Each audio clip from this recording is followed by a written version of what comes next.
तो क्वेश्चन करते हैं, डीके गोयल की बुक से है, आप इस बुक को देख सकते हैं, ये डीके गोयल की बुक है।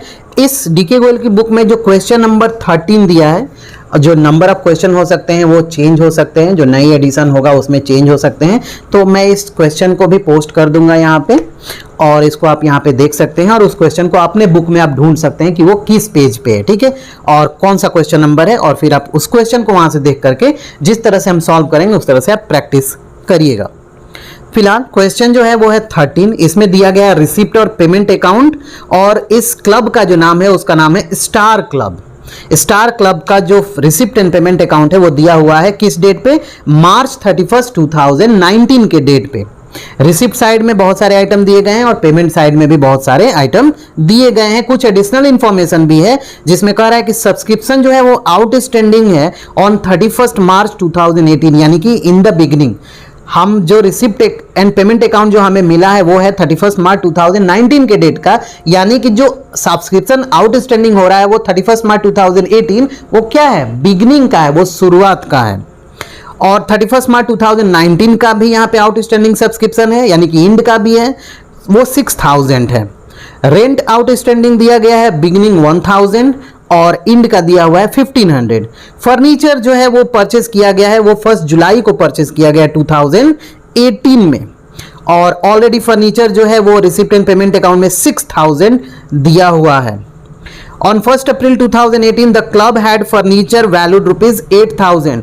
तो कह रहा है कि ऑलरेडी फर्नीचर जो है ना वो शुरुआत का, पिछले साल का फर्नीचर 8000 का है, इन्वेस्टमेंट जो है वो 15000 का है। तो कह रहा है कि आप इनकम एंड एक्सपेंडिचर अकाउंट बनाइए और साथ में बैलेंस शीट भी बनाइए, और डेप्रिसिएशन आप फर्नीचर पे चार्ज करेंगे 10% से। तो इस क्वेश्चन को सॉल्व करते हैं। जैसा कि मैंने बताया था कि अगर आप चाहें तो पहले इनकम एंड एक्सपेंडिचर अकाउंट बनाएं या फिर आप ओपनिंग बैलेंस शीट बनाएं। तो जो स्टेप हमने पहले लिखा था मैं उसी स्टेप को फॉलो कर रहा हूं। सबसे पहले मैं बनाऊंगा ओपनिंग बैलेंस शीट। ओके, तो यहां पे हम लिखेंगे ओपनिंग बैलेंस शीट। डेट मैं दे दे रहा हूं यहां पे, डेट ओपनिंग बैलेंस शीट आपका क्या होगा, 1 अप्रैल 2018, यही ओपनिंग होगा ना। तो यहां पे क्या लिखेंगे, एज ऑन 1 अप्रैल 2018। दो साइड बैलेंस शीट में यहां पे हो जाएगा। जो फर्स्ट आपका यानी कि जो आपका लेफ्ट हैंड साइड है वो हो जाएगा आपकी लाइबिलिटीज, और ये हो गया रुपीज, और जो राइट हैंड साइड है वो हो गया आपका एसेट्स। ओके, इतना क्लियर है। अब ओपनिंग बैलेंस शीट कैसे बनाएंगे, रिसिप्ट और पेमेंट अकाउंट में से हम केवल लेंगे क्या, ओपनिंग बैलेंस ऑफ कैश। तो यहां पे ओपनिंग बैलेंस कितना दिया गया है, रिसिप्ट साइड में दिया गया है टू बैलेंस बीडी ऑन 1 अप्रैल 2018, यानी कि जिस डेट पे हम ये बना रहे हैं ना उस डेट पे कितना है यहां पे कैश 4400। रिसिप्ट और पेमेंट अकाउंट क्या होता है, ये एक समरी फॉर्म होता है कैश बुक का। तो आपके कैश बुक में कैश कितना है, ओपनिंग कैश इस डेट पे 4400। कैश किधर लिखते हैं, एसेट होता है ना, तो यहां लिखेंगे क्या, कैश 4400। क्लियर है। फिर आप देख लेंगे क्या कोई इन्वेस्टमेंट किया गया है इस डेट पे, या फिर कोई ऐसी चीज है रिसिप्ट एंड पेमेंट अकाउंट में, कुछ भी नहीं है, और मैक्सिमम केस में आपको कुछ मिलेगा भी नहीं, केवल कैश को छोड़ के रिसिप्ट और पेमेंट अकाउंट में। तो आप बाहर थोड़ा निकलिए उससे, रिसिप्ट एंड पेमेंट अकाउंट से, और आप एडिशनल इंफॉर्मेशन में आइए। वहां पे जो दिया है सब्सक्रिप्शन जो दिया गया है वो शुरुआत का भी है और एंड का भी है, यानी कि इस डेट का भी है, मतलब इससे पहले यानी कि 31 मार्च का है। 31 मार्च के बाद 1 अप्रैल आता है ना, तो 31 मार्च का मतलब वो ओपनिंग ही हो जाएगा नेक्स्ट ईयर के लिए, ठीक है। तो ओपनिंग वाले को हम यहाँ पे लिखेंगे, इसमें लिखेंगे, और क्लोजिंग वाले को क्लोजिंग बैलेंस शीट में लिखेंगे, ठीक है। लेकिन उससे पहले हम जो 1 अप्रैल के डेट पे यानी कि इस डेट पे उसके एडिशनल इंफॉर्मेशन में जो भी डेटा दिया है उसको लिख लेंगे। तो क्या कह रहा है, इस डेट पे फर्नीचर 8000 है, फर्नीचर कितना है 8000 है। इन्वेस्टमेंट भी दिया गया है क्वेश्चन में, इन्वेस्टमेंट जो है वो है 15000 का इन्वेस्टमेंट है, इन्वेस्टमेंट 15000 का दिया गया है। इतना क्लियर है। अब हम लिखते हैं क्या, ध्यान रखिएगा, सब्सक्रिप्शन, सब्सक्रिप्शन अगर बिगनिंग का है ठीक है, आउटस्टैंडिंग है और शुरुआत का है, यानी कि बकाया है और शुरू का, यानी कि आपको मिला है कि नहीं मिला है, आपको नहीं मिला है। आउटस्टैंडिंग का मतलब ये आपका सब्सक्रिप्शन इनकम है ना, ये एक्सपेंस नहीं है कि आउटस्टैंडिंग है तो आपका ये लायबिलिटीज में हो जाएगा, नहीं ऐसा नहीं है। आउटस्टैंडिंग आपका रेवेन्यू है ना, इनकम टाइप का है, ये सोर्स ऑफ इनकम है, और ये आउटस्टैंडिंग है यानी कि इस डेट पे नहीं मिला है तो ये आपकी प्रॉपर्टी ही होगी ना, लायबिलिटीज तो होगी नहीं, मिलना बाकी है यानी कि आपको मिलेगा। तो क्या लिखेंगे, आउटस्टैंडिंग सब्सक्रिप्शन, एसेट साइड में लिखेंगे, कितना लिखेंगे यहां पे 4500, 4500। दूसरा इंड वाला इसमें नहीं लिखेंगे क्योंकि आप इस डेट पे बना रहे हैं, मार्च 31 2019 के डेट पे नहीं बना रहे हैं, 18 पे बना रहे हैं, तो इंड वाला नहीं लिखेंगे।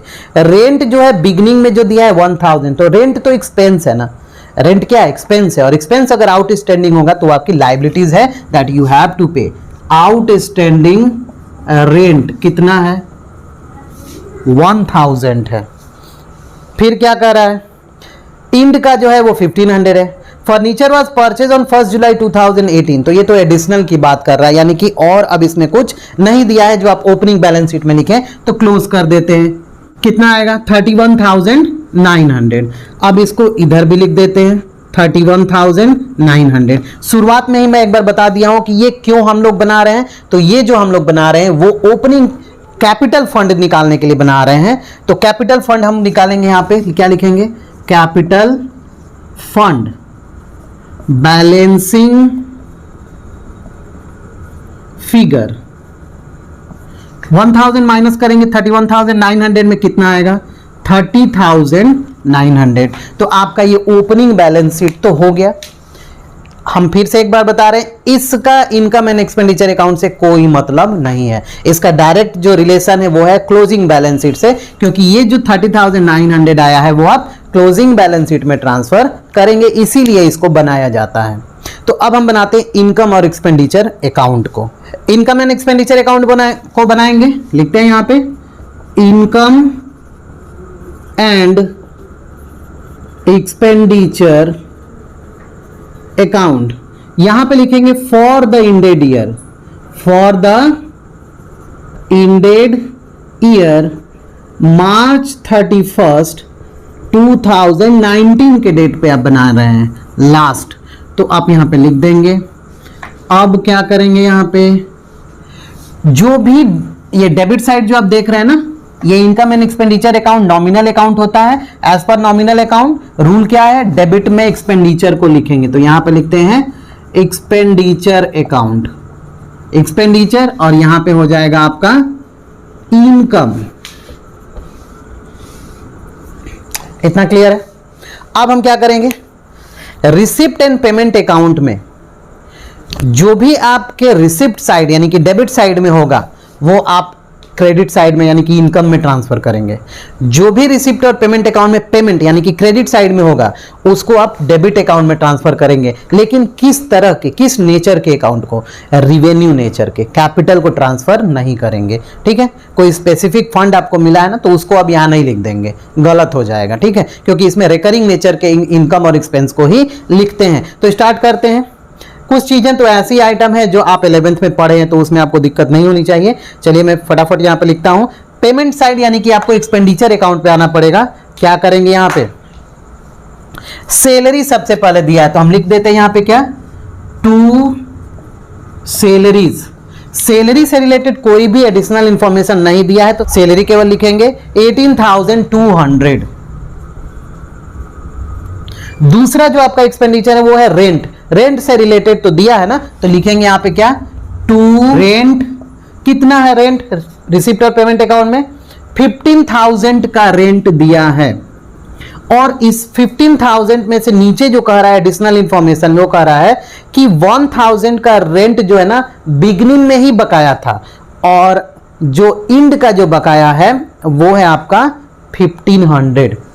रेंट शुरुआत में बकाया है और रेंट जो है वो लास्ट में भी बकाया है। ठीक है, तो लास्ट वाला बकाया का मतलब अभी आपने पेड क्या किया, नहीं किया है, आउटस्टैंडिंग जो एट द एंड है ना, उसको आप क्या करेंगे, जोड़ देंगे। Outstanding plus outstanding at the end को जोड़ देंगे 1500, और आउटस्टैंडिंग इन द बिगनिंग को लेस कर देंगे 1000, 15,500। तो ऐसा क्यों हो रहा है, तो यहां पे समझने का प्रयास करिए। जो 1500 दिया है ना, 1500 जो का रेंट दिया है, वो इंड में बकाया। इंड का मतलब क्या, अगर मान लीजिए आज कल का मेरा बकाया है कुछ, तो वो कल का जो है वो इसी 2 दिन के भीतर का है ना, यानी कि जो इंड में जो बकाया रेंट है 1500, वो ड्यूरिंग द ईयर का बकाया है। ठीक है, तो उसको आप पेड करेंगे तो रेंट एक्सपेंस आपका बढ़ेगा ना। 15,000 का ही तो पेड नहीं हुआ करना है ना, 1500 अभी आपने किया नहीं है, तो वो भी इसको इंक्लूड करेंगे तो टोटल कितना हो जाएगा, 16,500। बट यहां पे 1000 जो है वो तो बिगनिंग का है ना, बिगनिंग का मतलब वो ड्यूरिंग द ईयर का नहीं है, वो पिछले साल का है। अगर बिगनिंग में आउटस्टैंडिंग का मतलब क्या, उसका रिलेशन पिछले साल से है, तो पिछले साल वाले को हम इस साल में क्यों इंक्लूड करेंगे, तो हम क्या करेंगे, यहाँ पे 1000 को माइनस कर देंगे, तो आप ड्यूरिंग द ईयर में कितना पेड करेंगे, 15,500, इसको आप लिख देंगे। उसके बाद है प्रिंटिंग एंड स्टेशनरी, तो यहां पे लिखेंगे क्या, to printing and stationery. Printing and stationery से रिलेटेड कोई एडिशनल इंफॉर्मेशन नहीं है, तो 7300 का प्रिंटिंग एंड स्टेशनरी यहां पे लिख देंगे। नेक्स्ट जो है वो एक्सपेंसेज ऑन चैरिटी शो, इसको भी लिख देंगे, to expenses on charity show, to expenses on charity show. ये सब रिवेन्यू नेचर के एक्सपेंस हैं, आपको यहां पे लिखना होगा 16,100। उसके बाद क्या करेंगे, टूर्नामेंट एक्सपेंस, रिमेंबर ऑलवेज, ध्यान, ये बहुत ध्यान देने वाली चीज है। क्या है, अगर मान लीजिए टूर्नामेंट एक्सपेंस कुछ किया गया, और टूर्नामेंट एक्सपेंस को करने के लिए अगर ऑर्गेनाइजेशन ने ऑलरेडी फंड रखा हुआ है, स्पेसिफिक फंड रखा है, लाइक टूर्नामेंट फंड, तो उस टूर्नामेंट एक्सपेंस को आप यहां से राइट ऑफ नहीं करेंगे, यानी कि यहां से वो एक्सपेंस नहीं करेंगे। क्यों नहीं करेंगे, क्योंकि उसके लिए ऑर्गेनाइजेशन ने अलग से फंड रखा है। ठीक है, ये ठीक वैसे ही है जैसे कि अगर मान लीजिए आपको मंथली सैलरी मिलती है 50,000, और उस 50,000 सैलरी में से आपने मेडिकल एक्सपेंस करने के लिए एक फंड बना दिया है, और उसमें आपने ऑलरेडी 20,000 रुपए ट्रांसफर किया है। तो अब कभी भी आपको सैलरी कितने भी महीने की मिलती रहे, ठीक है, 2-4 महीना भी बीत जाए, आप मेडिकल का जो खर्च होगा वो आप उस सैलरी से ना करके किससे करेंगे, जो आपने रिजर्व में फंड बनाया है, जो आपने फंड बनाया उससे ही तो मेडिकल खर्च करेंगे ना, इसीलिए तो फंड बनाया था। तो ठीक उसी तरह है, अगर टूर्नामेंट एक्सपेंस कर रहा है ऑर्गेनाइजेशन, तो आप एक बार रिसिप्ट साइड में जरूर देख लीजिए क्या टूर्नामेंट फंड बना है कि नहीं। अगर टूर्नामेंट फंड बना है तो उस एक्सपेंस को, उस टूर्नामेंट एक्सपेंस को आप यहां पे नहीं लिखेंगे, तब तक नहीं लिखेंगे जब तक कि वो एक्सपेंस ज्यादा हो और फंड कम हो। अगर एक्सपेंस ज्यादा हो गया और फंड कम है, तो आप जितना डिफरेंस आ रहा है उस डिफरेंस को यहां पे ट्रांसफर करेंगे। फॉर एग्जांपल, इस क्वेश्चन में टूर्नामेंट एक्सपेंस दिया है 7,500, और टूर्नामेंट फंड कंपनी ने, उस ऑर्गेनाइजेशन ने बनाया है 12,000 का, यानी कि एक्सपेंस कम है, फंड ज्यादा है, तो सारा एक्सपेंस हो सकता है ना उस फंड से, तो यहां पे उस एक्सपेंस को ट्रांसफर नहीं करेंगे। लेकिन अगर यही फंड 12,000 है और एक्सपेंस जो होता है वो 13,000 होता, तो क्या करते, उस डिफरेंस जो 1,000 एक्सेस एक्सपेंस हो रहा है ना, उस 1,000 को आप यहां पे लिखते। बट यहां पे टूर्नामेंट एक्सपेंस आप नहीं लिखेंगे, क्योंकि ऑलरेडी सफिशिएंट फंड ऑर्गेनाइजेशन के पास अवेलेबल है। इन्वेस्टमेंट परचेस किया गया है during the year, capital nature का होता है, इसमें ट्रांसफर नहीं करेंगे। फर्नीचर भी कैपिटल नेचर का होता है, उसको भी यहां पे ट्रांसफर नहीं करेंगे। इट मींस आपने इस साइड का सब कुछ लिख लिया। अब आते हैं इनकम साइड में, यानी कि रिसिप्ट साइड को अब देखेंगे। क्या लिखेंगे सबसे पहले, सबसे पहले बैलेंस बीडी को तो नहीं लिखेंगे, क्योंकि वो कैश बैलेंस होता है, वो आपने ओपनिंग बैलेंस शीट में लिख लिया है। सब्सक्रिप्शन को लिखेंगे, तो यहां पे लिखेंगे क्या, बाई सब्सक्रिप्शन। सब्सक्रिप्शन जो है वो आप केवल ड्यूरिंग द ईयर का लिखेंगे, यानी कि इन बिटवीन 1 अप्रैल 2018 टू 31 मार्च 2019 का ही सब्सक्रिप्शन लिखेंगे। और यहां टोटल सब्सक्रिप्शन दिखा रहा है 46,100, लिख लेते हैं यहां पे 46,100।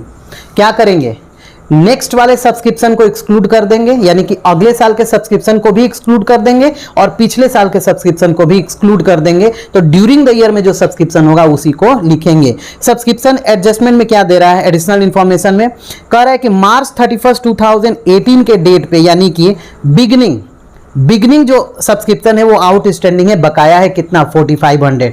तो हमेशा याद रखिए, अगर बिगनिंग में बकाया है तो वो इस साल का तो बकाया नहीं हो सकता है ना। इस साल का बकाया कैसे होगा, अगर कुछ आज बकाया है तो वो नेक्स्ट ईयर का थोड़े, वो तो बीत गया जो है वो बकाया है ना। तो इसी तरह 31 मार्च 2018 के डेट का अगर बकाया है तो वो पिछले फाइनेंशियल ईयर का है, इस फाइनेंशियल ईयर का नहीं है जिस ईयर का आप बना रहे हैं, ठीक है। तो आप माइनस कर देंगे, यहां पे क्या लिखेंगे, less outstanding subscription in the beginning कितना है 4500 ब्रैकेट में लिख देते हैं। और आउटस्टैंडिंग एट द एंड को ऐड करेंगे, क्यों, क्योंकि अगर एट द एंड में बकाया हो रहा है तो वो इन बिटवीन 1 अप्रैल 2018 टू 31 मार्च 2019 का बकाया है। अगर मार्च में बकाया है तो मार्च इसी फाइनेंशियल ईयर में आएगा ना, नेक्स्ट फाइनेंशियल ईयर में तो जाएगा नहीं। तो ऐड करेंगे, क्योंकि हम ड्यूरिंग द ईयर का हम केवल सब्सक्रिप्शन लिखते हैं। सो प्लस क्या करेंगे, आउटस्टैंडिंग एट द एंड कितना है, इंड में सब्सक्रिप्शन कितना है 6000 का सब्सक्रिप्शन इंड में है, जोड़ देंगे और कुछ नहीं दिया है तो कितना हो जाएगा 47,600 आपका क्या आया, सब्सक्रिप्शन आया। अब क्या करेंगे, इंटरेस्ट दिया है, ये भी रिकरिंग नेचर का ही होता है इनकम, तो लिख लेंगे बाई इंटरेस्ट। कुछ इन्वेस्टमेंट है उस पर इंटरेस्ट मिला है, कितना है 2500 है, 2500 का इंटरेस्ट आप यहाँ पे लिख लेंगे। उसके बाद टूर्नामेंट फंड को आप यहाँ नहीं लिखेंगे क्योंकि ये स्पेसिफिक फंड है। डोनेशन आप लिख लेंगे क्योंकि ये जनरल डोनेशन है, किसी स्पेशल पर्पस के लिए ये डोनेशन नहीं दिया गया है, तो हम लिखेंगे बाई डोनेशन। डोनेशन कितना है 6000 का डोनेशन ऑर्गेनाइजेशन को मिला है, रिकरिंग नेचर का है। अब नेक्स्ट डोनेशन दिया है वो बिल्डिंग फंड के लिए है, बिल्डिंग कंस्ट्रक्शन के लिए, एक्सटेंशन के लिए, तो ये स्पेसिफिक डोनेशन है। इस डोनेशन को आप यहां नहीं लिखेंगे क्योंकि यह किसी स्पेसिफिक पर्पस के लिए दिया गया है, तो इसको हम यहां पे नहीं लिखेंगे। Next receipt from advertisement in the year, तो एडवर्टाइजमेंट से जो आपको रिसिप्ट हो रहा है वो लिखेंगे रिसिप्ट फ्रॉम एडवर्टाइजमेंट। तो कितना है यहाँ पे 5200 का एडवर्टाइजमेंट से रिसिप्ट हो रहा है। और कुछ यहाँ पे छूट गया है क्या, आप चेक कर सकते हैं। तो रेंट जो है, रेंट का एडजस्टमेंट हो गया है, आउटस्टैंडिंग सब्सक्रिप्शन का एडजस्टमेंट हो गया है, लास्ट में बच रहा है फर्नीचर का एडजस्टमेंट बच रहा है। तो हम डेप्रिसिएशन चार्ज करेंगे, तो डेप्रिसिएशन को कहाँ लिखते हैं, एक्सपेंस साइड में लिखेंगे ना, लिखेंगे क्या, टू डेप्रिसिएशन ऑन फर्नीचर। ठीक है, डेप्रिसिएशन ऑन फर्नीचर कैसे निकालेंगे, कह रहा है कि 10% ही डेप्रिसिएशन चार्ज करना है।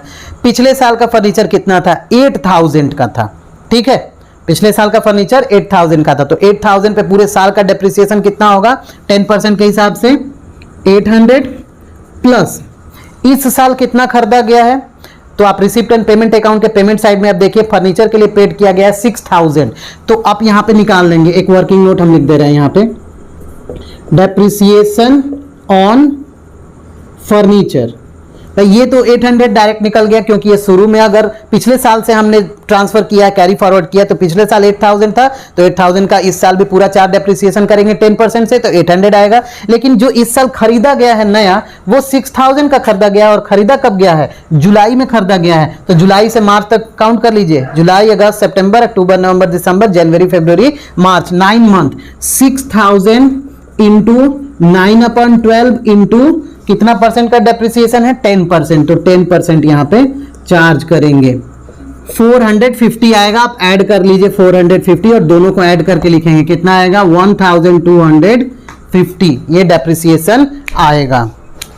क्रेडिट साइड को अगर आप टोटल करेंगे तो यहां पे आएगा 61,300। इस 61,300 में से आप इस डेबिट साइड को जब माइनस करेंगे तो आपका आंसर जो आएगा वो 2,950 आएगा। तो यहां पे मैं लिख दे रहा हूं यहां पे 2,950। जो 2,950 आएगा उसको क्या बोलते हैं, सरप्लस बोलेंगे।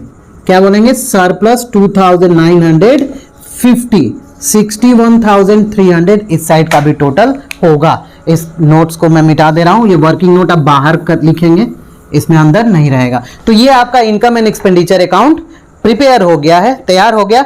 अब इसमें से हम क्या बनाएंगे, closing balance sheet. Opening balance sheet बन गया, इनकम एंड एक्सपेंडिचर अकाउंट बन गया। इसका क्या यूज था, आपको सरप्लस या डेफिसिट निकालना था, तो आपका आया है सरप्लस। इसको आप क्या करेंगे, आप क्लोजिंग बैलेंस शीट में लिखेंगे। आप कैपिटल फंड में ऐड भी कर सकते हैं इसको, जैसे आप कैपिटल में ऐड करते थे प्रॉफिट, ठीक उसी तरीके से। तो अब हम बनाते हैं closing balance sheet. Closing balance sheet बनाते हैं। क्लोजिंग बैलेंस शीट में क्या लिखेंगे, यहाँ पे किस डेट पे बना रहे हैं, तो आप बना रहे हैं एज ऑन 31 मार्च 2019 के डेट पे बना रहे हैं आप क्लोजिंग बैलेंस शीट। ऑलरेडी आपने ओपनिंग बैलेंस शीट बनाया हुआ है, एज यूजुअल ठीक वैसे ही रहेगा, थोड़े बहुत जो चेंजेज आएंगे वो आएंगे। तो यहां पे आप लिखेंगे सबसे पहले लाइबिलिटीज, फिर उसके बाद अमाउंट, फिर आ जाएगा एसेट्स, फिर आपका आ जाएगा यहां पे अमाउंट। अब इसमें क्या करेंगे, ठीक वैसे ही जैसे आपने ओपनिंग बैलेंस शीट बनाया था वैसे ही बनाएंगे, बट थोड़ा सा एक चेंजेज है। आपने रिसिप्ट साइड से जो ओपनिंग कैश लिया था ओपनिंग बैलेंस शीट में, अब आप पेमेंट साइड में क्लोजिंग कैश दिया हुआ है, बैलेंस सीडी ऑन 31 मार्च 2019, आप कॉर्नर पे देखेंगे पेमेंट साइड के एकदम नीचे, तो दिया है 16,100, उसको पहले ट्रांसफर करेंगे। कैश इन हैंड आप लिख सकते हैं 16,100। अब क्या करेंगे, जितनी भी प्रॉपर्टी है ना उसको ट्रांसफर कर लेंगे। तो क्या क्या प्रॉपर्टी है इस डेट पे आप देख लीजिए। यहाँ पे जो प्रॉपर्टी जो है वो दी गई है यहाँ पे इन्वेस्टमेंट। इस साल इन्वेस्टमेंट जो खरीदा गया है वो यानी कि इन्वेस्टमेंट जो किया गया है वो जो है ड्यूरिंग द ईयर का जो इन्वेस्टमेंट है 10,000 है, और ऑलरेडी जो पिछले साल का इन्वेस्टमेंट था वो 15,000 था। दोनों को जोड़ देंगे तो कितना हो जाएगा, इन्वेस्टमेंट 25,000 का हो जाएगा। ठीक है। फर्नीचर आप देख रहे हैं कि आपने जो पिछले साल का लिया है वो 8,000 है, और इस साल फर्नीचर खरीदा गया है 6,000 का, तो टोटल फर्नीचर कितना हो जाएगा 14,000 लेस करेंगे। डेप्रिसिएशन, कितना डेप्रिसिएशन चार्ज हमने किया था 800 प्लस 450 1,250, तो 1,250 इसमें से माइनस कर दीजिए, डिडक्ट कर दीजिए, कितना आएगा यहाँ पे 12,750 का फर्नीचर जो है ना इस डेट पे शो कर रहा है आफ्टर डेप्रिसिएशन। उसके बाद क्या है, उसके बाद जैसे सब्सक्रिप्शन इन द बिगनिंग लिखे थे ओपनिंग वाले में, उसी तरह एट द एंड आप यहां पे लिखेंगे। तो outstanding subscription at the end, या फिर आउटस्टैंडिंग सब्सक्रिप्शन भी आप लिखेंगे तो कोई बात नहीं, क्योंकि आप एट द एंड पे ही लिख रहे हैं। कितना है, तो एट द एंड वाला जो सब्सक्रिप्शन था वो है आपका 6,000, यानी कि अभी 6,000 आपको मिला नहीं है, बकाया है, आपको मिलना है। तो मिलेगा तो आपकी एसेट बढ़ेगी ही कैश के रूप में, अभी नहीं, अभी बढ़ रही है केवल आउटस्टैंडिंग सब्सक्रिप्शन के रूप में। रेंट जो है वो एट द एंड का जो दिया है वो 1,500 है, तो हम रेंट को लायबिलिटी साइड में ही लिखेंगे। रेंट जो है वो है आपका 1,500 लिख देते हैं यहाँ पे। रेंट आउटस्टैंडिंग, ओके, ये ऑब्लिक है, O/स्टैंडिंग।